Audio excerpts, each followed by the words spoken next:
Bom dia, boa tarde, boa noite. Esta é mais uma edição do Programa da Maçã.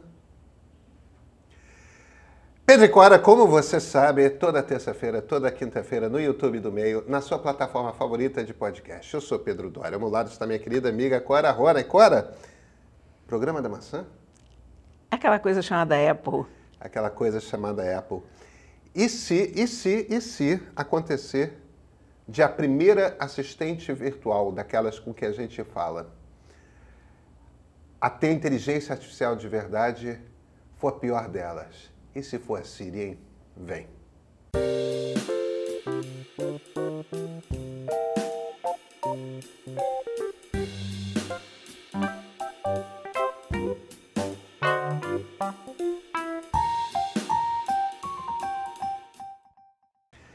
Cora, depois desse evento da Apple, desse anúncio da Apple para os planos do ano, né? Na segunda-feira, a gente periga terminar numa situação bizarra, que é, até o final do ano, corremos o risco sério de ver que a primeira das assistentes digitais de voz que se tornaram populares ali 7, 8 anos atrás, a primeira delas a entrar na nova geração de inteligência artificial periga-se a Siri, que é de longe a pior delas. É verdade. Porque o que acontece? O que a Apple anunciou? No fim das contas, qual é o jogo aqui? A gente tem 3 assistentes por voz, né? Temos a A, da Amazon. Exatamente, Antônia. Antônia. Alexandra. Que tem outro nome para os íntimos. Tem o Google Assistente, né? Que atende por Hey aquela palavra, quando você fala ou no Android ou então nas caixinhas de som do Google. E você tem a Siri da Apple. Você tem a Bixby da Samsung também. Você tem a Bixby da Samsung, mas essa é uma distante quarto lugar, né? E uma coisa curiosa, a Siri é uma coisa curiosa, porque você vê, eu não posso falar o nome da Alexandra, mas eu posso falar o nome da Siri porque eu sei que ninguém que usa iPhone está com a Siri ligada. É engraçado, né? Ninguém usa, Cora, é ruim. Funciona mal e funciona pior em português. Ela já não é. Mesmo as pessoas como eu, que adoram as tecnologias da Apple, que gostam dos equipamentos da Apple, mesmo, aí não é tanto o meu caso, eu não sou um fanboy, mas mesmo os fanboys, ninguém gosta de Siri. E, no entanto, a Apple anunciou uma parceria, cujos detalhes a gente não sabe ainda, com a OpenAI, vai trazer ChatGPT para dentro dos equipamentos da Apple e ChatGPT estará na Siri.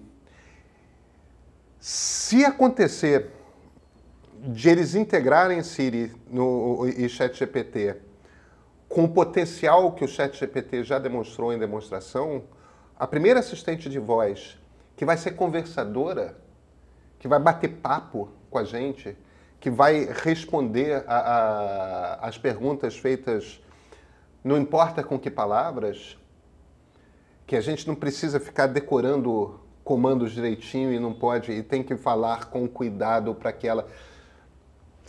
é muito insatisfatória a nossa amiga Antônia, sabe? Siri é pior. Eu usei Siri, usei Siri uma vez porque eu tive iPhone uma época, eu usava os 2.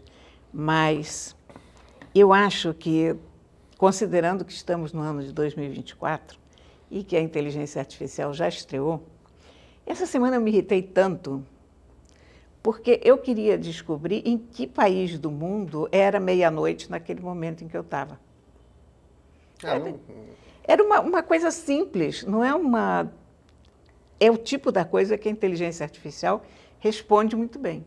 É aquela coisa que, se você quiser, você vai ver o fuso horário, você consegue. Mas é o tipo da pergunta que você faz. Fulana, em que lugar do mundo é meia-noite, nesse momento? Vamos lá. Ela foi incapaz, você sabe? Uhum. Ela não entendeu a pergunta. Em que lugar do mundo é meia-noite agora?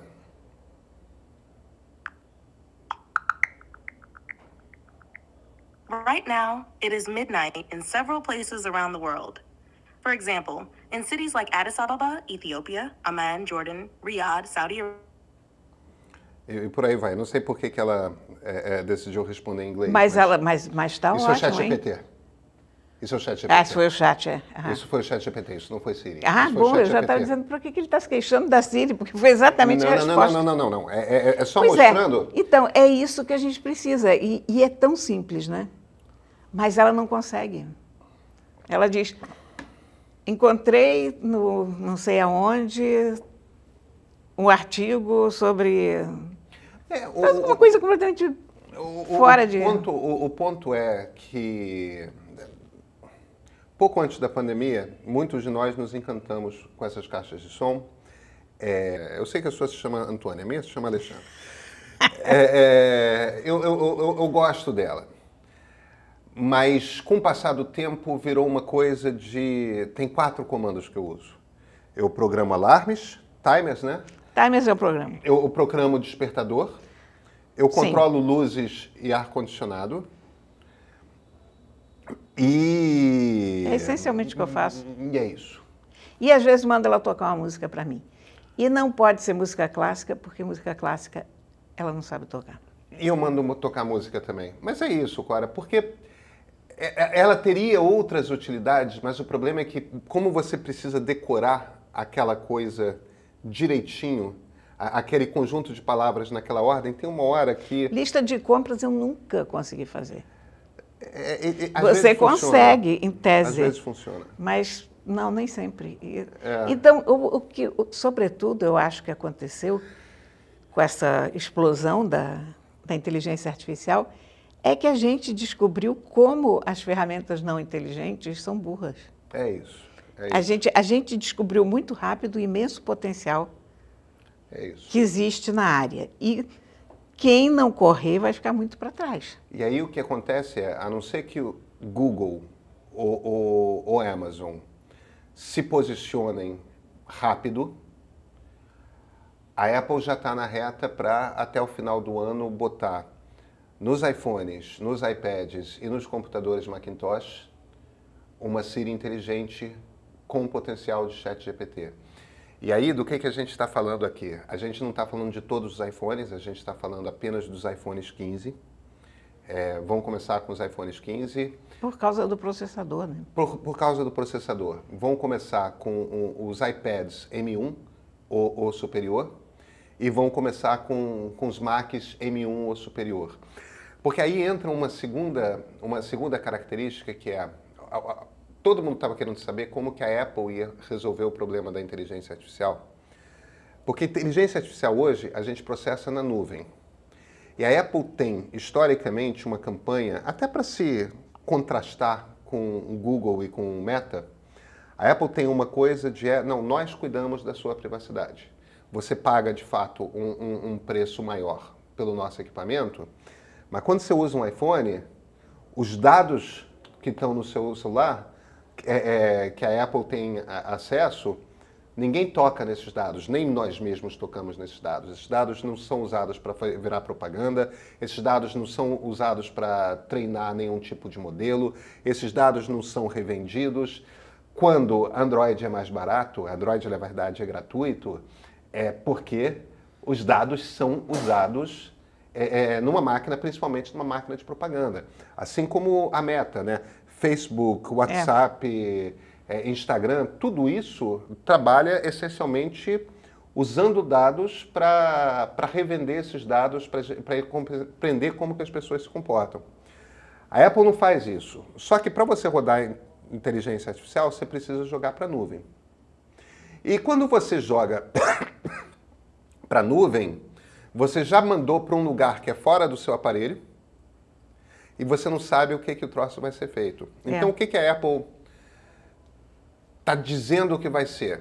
E esse é um troço que é um sistema novo, que é um anúncio que é discreto, mas é provavelmente o anúncio mais espetacular que eles fizeram.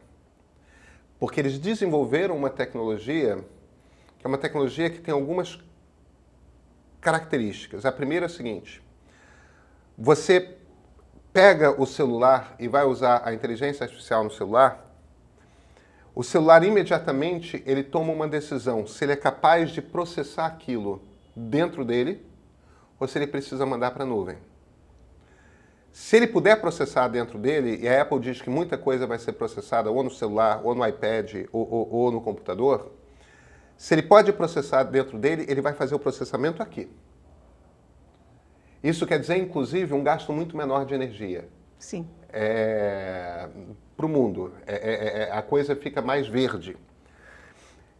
Se ele não puder, ele joga a menor quantidade necessária possível de dados para resolver aquele problema apresentado para a nuvem. É uma nuvem da Apple e imediatamente apaga. Imediatamente apaga aquela informação. Ou seja, o que a Apple está dizendo ela vai ser a única que vai oferecer inteligência artificial que continua não usando seus dados para nada. Quer dizer, a OpenAI não vai ter acesso aos seus dados, a Microsoft não vai ter acesso aos seus dados, a máquina de publicidade digital não vai ter acesso aos seus dados. O que a Apple está te dizendo com a gente a coisa segue sendo privada. E a gente vai ter todos os cuidados para... Isso é uma novidade. E essa tecnologia local que permite que o aparelho decida se ele consegue fazer o processamento internamente ou se ele precisa mandar para fora, imediatamente, isso é um troço muito interessante. Muito interessante. Você sabe o que eu gostei? Eu sempre acho que todo evento da Apple tem uma parte relativamente pequena, mas importante de anúncios de novidades, e muito que me parece tentando correr atrás. Porque, de repente, você pode arrumar os ícones na tua tela. Isso, o Windows Phone, que já nem existe mais, permitia fazer. Aliás, foi o melhor sistema operacional de celular. Tem seus fãs. Que eu já vi, juro para você, eu fiquei triste quando morreu. E continuo usando o launcher da Microsoft, porque tem várias coisas que sobraram daquela ideia até hoje. Mas os tiles, os azulejinhos do Windows Phone eram sensacionais. Você fazia exatamente o que você queria, você dava exatamente o aspecto que você queria ao teu telefone. E tinha uns malucos, porque como aquilo não tinha fundo, eles faziam arte, né? Na vertical, com aqueles tiles. Um negócio muito bem pensado, muito bonito. Um dos produtos que eu lamento terem ficado pelo meio do caminho, mas, você vê, já existiu, já acabou. E você no Android, você faz isso. E também achei a ideia de finalmente ter uma calculadora no iPad bacana. Sobretudo, eu gostei muito da calculadora, sem ironia agora. Quer dizer, é uma ideia que chegou tarde, mas chegou muito bem feita, como a Apple costuma fazer. Eu acho que as pessoas estão um pouco ironizando essa coisa de ter calculadora no iPad, tudo mais e tal. Sempre teve calculadora no iPad, que é a calculadora do iPhone. Entendeu? É sempre... A diferença é que não tinha nenhum outro recurso que você já não tivesse no celular. O que eles criaram agora é um software muito mais interessante. Achei lindo. Em que você escreve equações complexas. Eu estou curioso para saber se resolve uma integral. Se eu fizer uma integral, eu vi que até logaritmo faz. Será que se eu fizer uma integral... Agora, você escreve a equação, ou a conta, tudo mais, você escreve ali a lápis na tela do computador, você bota o igual, ele responde na sua letra. Com incrível números, isso. Né? Isso é um barato. E é interessante que tem uma das coisas que eles mostram é um problema de física sendo resolvido, né? Que é um jogador de ping-pong que está jogando uma bolinha numa determinada velocidade, aí você faz o bonequinho, né, de palitinho com a raquete de ping-pong, aí tem a bolinha, tem o o Tem triângulo... o arco que a bolinha descreve, faz isso eu achei tal. muito... Escrevem a equação que resolve a conta, igual, ele bota.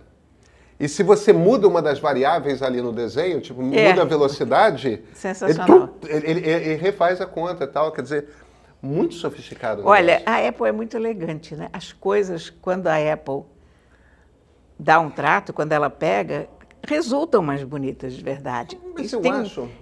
isso é herança do Johnny Ive, né? Você teve Essa é herança do Steve Jobs, né? mas...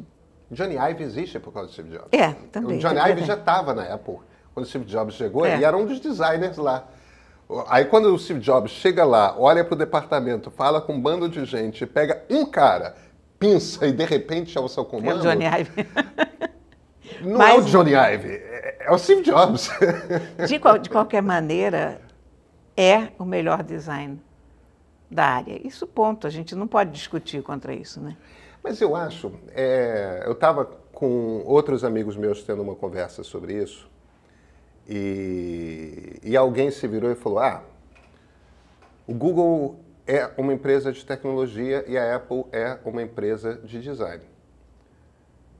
Eu achei uma definição genial, porque eu acho que a definição está correta. Essa coisa que você está fazendo é que eu sou um usuário heavy user de Apple. E você tem a antipatia que os usuários de Windows e Android têm pela Apple. O que não tem nenhum problema.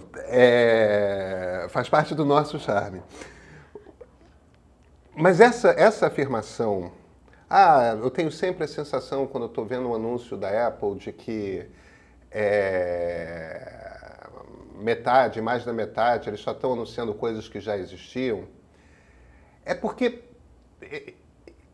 eu entendo que fazer a descrição dessa forma, mas eu acho que tem um ponto fundamental que é o seguinte... em geral, vira uma coisa relevante quando a Apple faz. A Apple não é uma empresa que faz as coisas primeiro. A Apple é a empresa que olha para as coisas que existem, entende o que é de fato interessante como produto e consegue transformar aquilo numa coisa que as pessoas querem usar e vão usar. Tem alguns exemplos que são muito óbvios. Um deles é o iPod. Já existiam muitos players de MP3. Que eram péssimos todos. Ninguém usava player de MP3. Quando a Apple fez um player de MP3, todo mundo passou a usar. Existiam celulares, existiam até smartphones. Imagina, BlackBerry era aquela coisa que todo mundo queria ter, porque era uma coisa sofisticada. O N95 da Nokia era imbatível. Tudo bem. Quando a Apple botou o iPhone na rua, Cora, foi uns 5 anos depois de já ter smartphone no mercado. Quando a Apple botou o iPhone na rua, matou tudo. Matou tudo. A Microsoft tentou lançar tablet anos antes da Apple. Nunca deu certo. Quando veio o iPad, criou-se um mercado para tablet. É verdade. Então, essa coisa, eu acho que... eu sinto que tudo já foi feito antes, a Apple só copia e tal. A Apple aplica design, e design de boa qualidade. Ela faz com que aquelas coisas sejam... funcionem de forma... que faça sentido para a maior parte das pessoas. Então eu não olho com menosprezo para essa coisa. Eu não olho com menosprezo, não. Eu acho divertido. Eu acho engraçado o auê todo que se faz com coisas que já estão lá. Sabe? Mas eu reconheço que a Apple consegue fazer versões mais bonitas, mais usáveis, mais ergonômicas, eventualmente, das coisas. Que você vê, por exemplo, a coisa do ChatGPT. O ChatGPT teve um crescimento extraordinário. O ChatGPT eu o considero um produto extraordinário. Eu não vivo sem ChatGPT. É o produto que mais rápido chegou a 1 milhão de usuários da história, tipo, de longe. Mas é um produto que tem 300 milhões de usuários no mundo. Mesmo incluindo os usuários gratuitos. 15 milhões, a iPhone é 1,5 bilhão de iPhones no mundo. Claro, o Android é muito mais do que isso. Sim, se você pega só os iPhones 15, são 70 milhões. Mas se você começa a somar o equipamento Apple ao longo dos próximos 5 anos, o que vai permitir a OpenAI chegar na mão, porque a Microsoft não faz celular. O que vai permitir a OpenAI chegar no celular de uma quantidade tipo de bilhão de pessoas vai ser estar na Apple nos próximos 5 anos. Você não consegue fugir disso. E isso quer dizer que provavelmente as pessoas vão ter acesso, a chance que a OpenAI tem de levar inteligência artificial para as pessoas comuns é essa parceria com a Apple.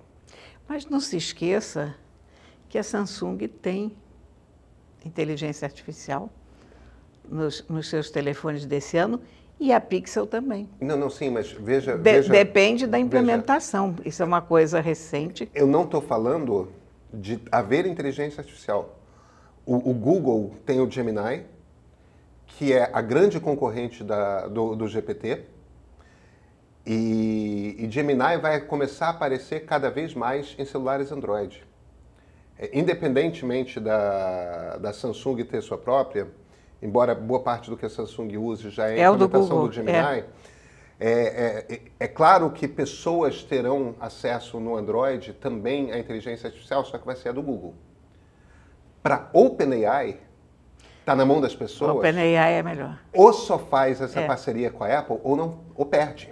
Se a Apple tivesse decidido ir com o Google, a OpenAI rodava. A OpenAI rodava, porque o Google ia ser dono dos celulares do mundo, dos smartphones com inteligência artificial. Agora, o Google está demorando, né? Ele está demorando a botar Gemini. O Google é uma empresa mais cautelosa com inteligência artificial. E ele está demorando a implementar de verdade, a botar o celular Android para conversar. Se o Google quisesse pegar os Samsungs de ponta e os Pixels de ponta, ele fazia amanhã. Os Motorolas de ponta, eu não sei se tem algum modelo Motorola que aguenta o tranco. Porque hoje você precisa de um processador muito bom, ou então de uma conexão excepcional à rede. Mas, enfim, tem um último aspecto dessa discussão que não está claro para ninguém e que está com um baita debate na imprensa de tecnologia americana sobre que o ponto é o seguinte: como é essa parceria da OpenAI com a Apple? A OpenAI está pagando a Apple está pagando a OpenAI, ou uma coisa de uma troca? Ninguém está pagando ninguém. Ou ninguém está pagando ninguém. Se por um acaso a OpenAI estiver pagando a Apple, as pessoas não devem esquecer que o Google paga uma baba para a Apple só para quando você abre o Safari, que é o browser da Apple, a busca padrão estar pré-selecionado o Google. O Google dá uma grana para a Apple anualmente para que a busca padrão seja... Então não é absurda a ideia de que a OpenAI entende que para estar em celular precisa estar na Apple porque não tem o outro inimigo. Não é absurda a ideia de a OpenAI estar pagando a Apple. A gente não sabe o que está acontecendo.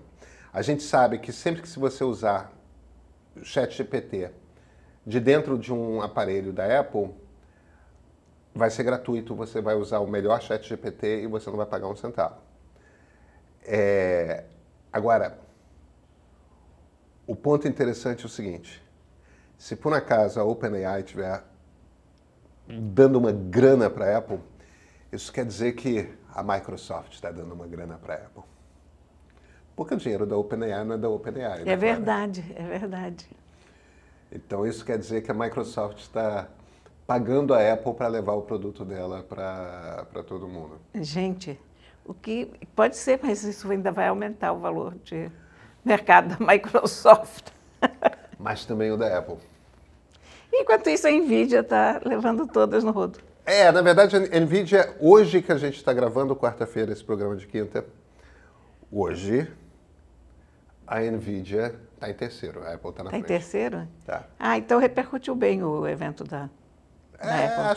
Acho que sim. Mas a Microsoft ainda é a primeira. Empresa interessante essa Microsoft, hein? Acho que tem futuro. Tem futuro. Nos vemos na terça-feira? Sim, senhor. Então até terça-feira.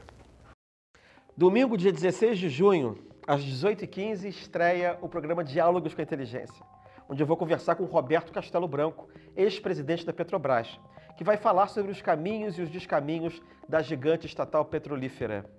O presidente Bolsonaro, eu percebi que 2019 ele foi uma pessoa politicamente. 2020, o antigo espírito populista aflorou. Então ele começou a querer interferir na economia e outros assuntos. Ele simplesmente que precisavam do apoio de um líder político, ele simplesmente deixou de lado. E no meu caso foi exatamente um exemplo de populismo, quer dizer, olha, dane-se a companhia, dane-se a economia, o que isso vai representar. Diálogos com a Inteligência é produzido pela Insight em parceria com o Meio.